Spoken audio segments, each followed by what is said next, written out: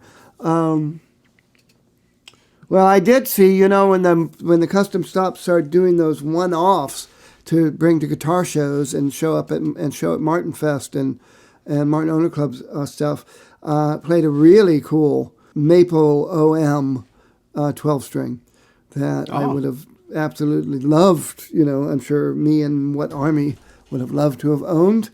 Beautiful high, figured grain and all that stuff.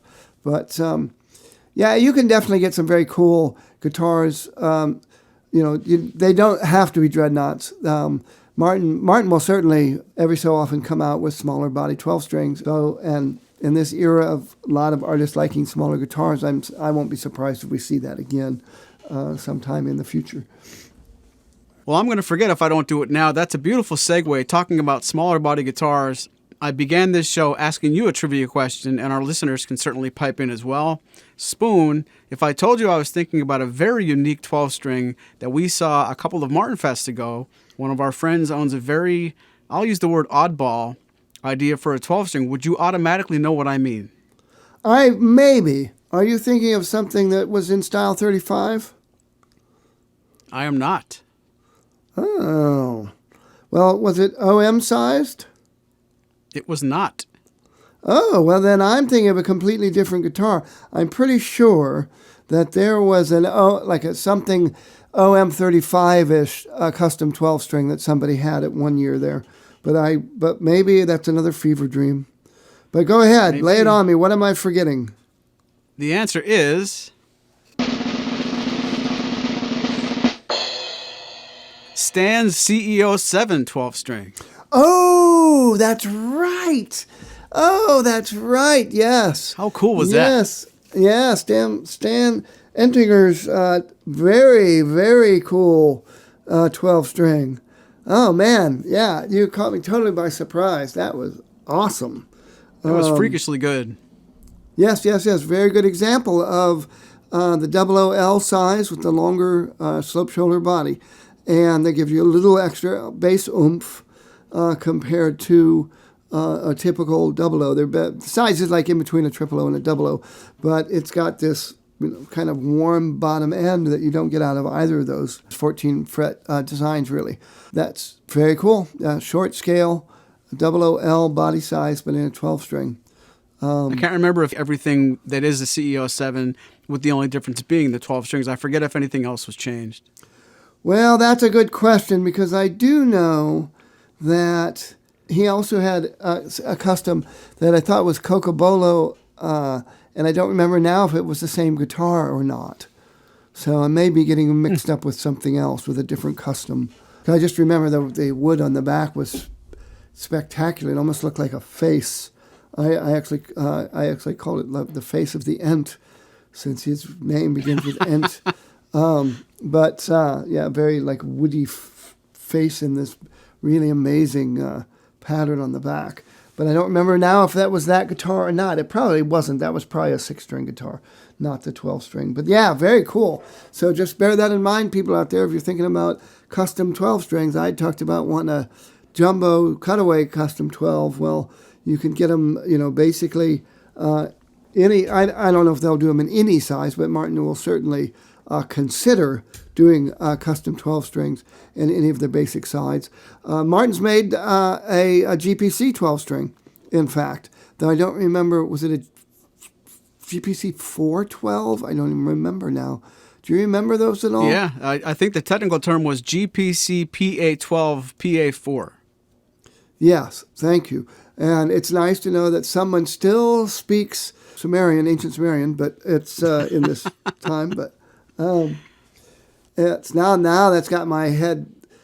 John Lydell's song, They Might Be Giants song. John wrote this song called The Mesopotamians, and I can never say that right. But and you picked this week to try. That was actually, he told me it was actually, in his mind, it was the theme song to a Saturday morning cartoon that had never been made, called We Are the Mesopotamians. I still can't say it. But it's a very catchy tune. Look it up. Speaking of earworms. but it's like this poppy rock song, as if it was, almost like from the era of the Monkees kind of thing. But Nice. But anyway, so I think that's a pretty big array. I know I'm missing one of them. I know there was a Martin 12 string I wanted to bring up and mention, and I can't remember what it is now. But while you're thinking of that, why don't you let our listeners and our viewers pipe in the comments section, and you and I can play a rousing game of 20 questions. 20 questions. Okay, it's 20 questions. It's the game where one of us has 20 questions to come up with the Martin guitar that the other person is thinking about. And 3 of those questions can include model guesses. So in this case, the wise guy, which is me, is going to get 20 questions to figure out what guitar the smart guy, which is Maury, is thinking of. Good luck, Fever Dream. 20 questions on the clock, and go. Is this guitar a 12-string guitar? Yes. Awesome. Is this guitar still available for sale today? Yes. Wow, that narrows it down. Is this guitar made in the Grand J body size? Yes. Is this guitar made with... okay, well, I'm just going to say that it is the Grand J 1612E.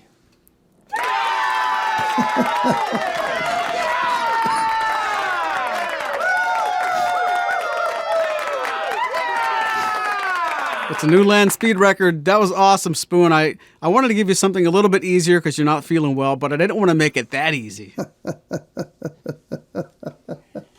Dang it. Well, I got myself into that problem. You're the one who actually has the record because I tried to backtrack and double cross you, and you immediately guessed the guitar that we had just been talking about, and so I learned that lesson. You have yet to learn that lesson because that's twice now that you tried to slip something like that by me. So. Well, if you know me, you know I do not learn lessons. So stop thinking about that. The sooner the better. But that was great. I'm proud of you. Well, thank you. I did good. Now you got me thinking again about 12 strings and 12-string music. And I still think they work really well for holiday music. I think that extra shimmery, that jangle that you get up top of a 12-string, and particularly when you're doing rolling picking patterns and stuff like that, sounds really cool. And Holly Jolly Christmas is a great one for that, isn't it? I would think so, and I would be very surprised if Burl Ives didn't in fact own and play a 12-string at one point or another, since he comes out of that same folk tradition alongside Pete Seeger and some of those other people. But yes, also, just people who do the instrumental Christmas stuff. It's interesting that most people do instrumental Christmas albums do 6 strings. I guess, it is harder to fingerpick 12 strings. Not everybody can be Leo Kottke. But though he's certainly not the only person who does some outrageous fingerstyle on 12-string guitars. But it's definitely requires a lot more finesse and concentration than I have, because I've done it many times for fun, but it's not something I would ever really want to try to do in performance very often. But now you got me thinking more and more about 12 strings. I'm going to have to see about maybe borrowing one of Tony's coming up and maybe do some recording with it. Maybe I'll do a Christmas album, holiday album with a 12-string Martin. Well, get going. It's the 5th of December already. You don't have that many days left. So we're revealing that this is being recorded on the 5th of December. And hard to believe, you're absolutely right. As you know, I was on the road for quite a while, and now I am back and just now trying to recover from this plague that I acquired, and also kind of get all my ducks in a row. And I can tell you, my ducks are not in a row. But I'm working on it. I don't want to hear any more about your ducks, but I do want to talk about one goose before we go home. Very good. How cool was Dick Boak's Spruce Goose 12-string back in the springtime when we actually got to, invade his living room? How fun was that? Oh, man. I am so in love with that guitar. I just, Dick said that he gave guitars away to certain musicians, then he decided to stop doing it. He's now keeping all his guitars himself, and I don't blame him because he regretted some of them getting away. Even though, of course, you're some of these are musicians that meant an awful lot to him and good friends of his and stuff. But so I don't think anybody's ever going to end up with that Spruce Goose 12-string, but I certainly want it. And I'm sure I'm not the only one. For those of you who do not know what we're talking about, our friend Dick Boak, who spent 30 plus years at Martin, he retired and then went back to his love of building guitars and has made some really wonderful instruments. And of course, with some wood that he'd collected over the years and had been saving for a very, very long time. And then he decided to do a series of guitars that are made with spruce backs and sides, in addition to having Adirondack spruce tops. They look gorgeous. He has them very lightly finished, and in terms of the toner that he's putting on them, basically none. And so they're very white, cool, white-looking guitars, and they just sound magnificent. I think everybody is blown away with how much bass response you get out of spruce back and sides. I certainly was. I assumed they were going to sound like maple, and they don't. They sound much, much more robust and colorful. They're very, very colorful sounding guitars, even if the look of them is not very colorful and is much more in sort of white and cream, color scheme. But yes, a 12-string and a 6-string, big 12-fret dreads, magnificent beasts and beautiful. Just as, they have this ethereal sound, but still with a great deal of strength. I don't know if people are familiar with the Harry Potter novels, but when you get very powerful, you can project a creature out of your wand. They call it Patronus, that in the movies were depicted with this sort of translucent glow about them and sparkle, and that's what the sound of these things sound like. These big, room-filling and yet very clear and three-dimensional sound to them. I can't talk about them enough. He's on to doing a series of Brazilian rosewood OMs right now, but those look fantastic for anybody who gets to see the photos on his Facebook page. But I will always look forward to seeing that guitar again, and I hope I get to play it many times between now and... You think about if you build it, they will come. Dick Boak, if you invite us again, we will show up. Yes, we will. Yes, we will. And we'll be extra neat. And they have a very, let's just say, a very tasteful, pristine home. And so, but boy, what a wonderful time and wonderful guitars. But yeah, that 12-string made with an all spruce body was definitely the jewel in the crown and that's saying a lot because he had some fabulous Brazilian rosewood guitars he made as well. Oh yeah, the worst guitar that day was still amazing, and it's hard to really say something was better than something else. But as we wrap this episode up, Spoon, I do want to ask you, I'll take you to task, name the most iconic 12-string song in your mind, and then I'll name mine with an asterisk. Oh, well, I'm going to... most iconic... I don't really have one. I'm sure the moment you say something, it'll pop out of my head. Other than electric 12 strings, when I said Ticket to Ride's probably the first thing that comes to my mind. But in terms of acoustic 12 strings, boy, I can't even think of one right now. That's an interesting question. Go ahead with what you would say. I always think of Led Zeppelin's Over the Hills and Far Away. Oh. But when I heard that as recently as a couple of days ago in the car, the very, very beginning of that song is not a 12-string. It comes in the second time around. Oh, that's fascinating. So they added in, but that's very cool. That's a great tune. I know I've got to say, I got to go with I've got to go with just about anything David Crosby ever played on a 12-string. Just this always sounded so beautiful. I don't know if that many people are familiar with his first solo album, if I could only remember my name. A beautiful 12-string, perfectly tuned, is a magnificent thing. And I'm sure I'm going to get clobbered by friends of mine who are going to say, I can't believe he didn't say this, and I can't believe he didn't say that. But I'm drawing blanks right now. Too late. Yep, too late. So I apologize. I think I need to have less cold medicine and less cold. Doctor says you need your rest. We better wrap this thing up. You know what the music means. From all of us at Martins and More, thanks for listening. Hear you later.